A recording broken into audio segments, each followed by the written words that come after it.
Morning మా price the lord. ఎలా ఉన్నారు? బాగున్నారా? మీ అందరి కోసము ప్రతినిత్యం ప్రార్థన చేస్తూ ఉన్నాం. ఎలా ఉన్నారు? రాత్రి కాల సమయంలో చక్కటి నిద్రను మీరు కలిగి ఉన్నారా? దేవుడు అన్ని విషయంలో మనల్ని బలపరిచే దేవుడు. చాలాసార్లు మనం అనుకుంటాం కదా, దేవుడు మౌనంగా ఉన్నాడు, నా ప్రార్థన ఆలకించట్లేదు, లేదా నా మనవి ఆయన ఆలకించట్లేదు. చాలాసార్లు మనం ఈ మాట అనుకుంటాం కదా, అవునా కదా? అయ్యో ప్రభువా, మౌనంగా ఉన్నావు. నేను ఒక మాట చెప్పాలనుకుంటున్నాను మీకు అందరితోటి. దేవుడు ఎప్పుడైతే మౌనంగా ఉంటాడో ఆయన మన కొరకు వర్క్ చేస్తున్నాడని మనం అనుకోవాలి.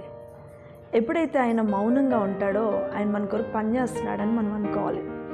అలా మనము ప్రార్థన చేసినప్పుడు దేవుడు కార్యం చేస్తాడు కదా.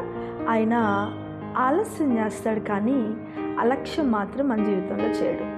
ఏదైనా కానీ, ఏ సందర్భమైనా కానీ, ఏ విషయమైనా కానీ దేవుడు మనల్ని అలా ఆశీర్వదిస్తూ ఉంటాడు, అలా దీవిస్తూ ఉంటాడు.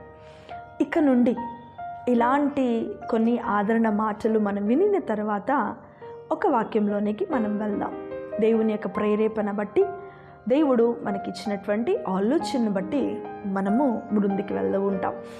కాబట్టి దేవుడు ప్రతి దినము ఏదో ఒక మాట నన్ను తాకాలి, నా జీవితంలో కార్యం చేయాలి అని మనం ప్రార్థన చేసి సిద్ధపాటు కలిగి ఉన్నప్పుడు దేవుడు మనతో మాట్లాడతాడు. ఈరోజు దేవుని యొక్క మాట 2వ రాజుల గ్రంథము 8వ అధ్యాయము 10వ వచనం. అప్పుడు ఎలీషా, నీవు అతని యొద్దకు పోయి నిశ్చయముగా నీకు స్వస్థత కలుగవచ్చునని చెప్పెను. ఈరోజు దేవుని యొక్క మాట 2వ రాజుల గ్రంథము 8వ అధ్యాయము 10వ వచనం ఆఖరి. నిశ్చయముగా నీకు స్వస్థత కలుగవచ్చునని చెప్పెను. ప్రియ విశ్వాసి, ప్రియ దేవుని బిడ్డ, ఈరోజు దేవుడు మనతో మాట్లాడుతూ ఉన్నటువంటి అద్భుతమైనటువంటి మాట. ఇక్కడ దేవుడు ఎలీషా మాట్లాడుతూ ఉన్నాడు. ఎలీషా దేవుని యొక్క సన్నిధిలో ఒక చక్కటి వివేచన కలిగి ఆ చక్కటి కార్యం కొరకు ఆయన అక్కడ చేస్తూ ఉన్నాడు. ఆయన అంటున్నాడు, నిశ్చయముగా నీకు స్వస్థత కలుగవచ్చునని చెప్పాను కదా. ఎవరికంట? మనకే కదా. ఆనాడు ఆయనకు చెప్పినటువంటి సందర్భము వేరు, ఈరోజు దేవుడు మనతో మాట్లాడుతున్నాడు. ఆయన అంటున్నాడు, నిశ్చయముగా మనకేం కలుగుతుందంట? స్వస్థత కలుగుతుంది. నిశ్చయంగా మనకేం కలుగుతుందంట? విడుదల కలుగుతూ ఉంటుంది. నిశ్చయంగా మన జీవితంలో మనకొక స్వస్థతను, విడుదలను దేవుడు మనకిచ్చి ఆయన మనల్ని బలపరిచేటువంటి దేవుడైనాడు. ఈరోజు అస్వస్థతతో ఉన్నావా? వేదనతో, రోగముతో, అనారోగ్యముతో, ఆందోళనలో ఉన్నావా? దేవుడు నీకు స్వస్థతను కలుగచేసే దేవుడై ఉన్నాడు, నీకు విడుదల కలుగచేసే దేవుడై ఉన్నాడు. నిశ్చయముగా అంటే ఖచ్చితంగా నేను నీకు విడుదలనిస్తాను, ఖచ్చితంగా నేను నీకు విడుదలనిస్తాను, ఖచ్చితంగా నేను నిన్ను స్వస్థపరుస్తాను, ఖచ్చితంగా నేను చేస్తాను. ఈరోజు ఏ అనారోగ్యంతో ఉన్నావు?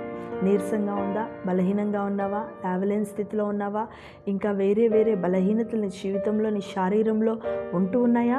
వాటన్నిటిలో నుండి బయటికి తీసుకురావడానికి దేవుడు సిద్ధంగా ఉన్నాడు. అలాంటి కృప, మహిమ, దీవెన దేవుడు మనకు అనుగ్రహించింది కాక. ప్రార్థించుకుందాం. ప్రభువా, నీకు వందనాలు చెల్లిస్తున్నాను, కృతజ్ఞత స్తుతులు ప్రభా.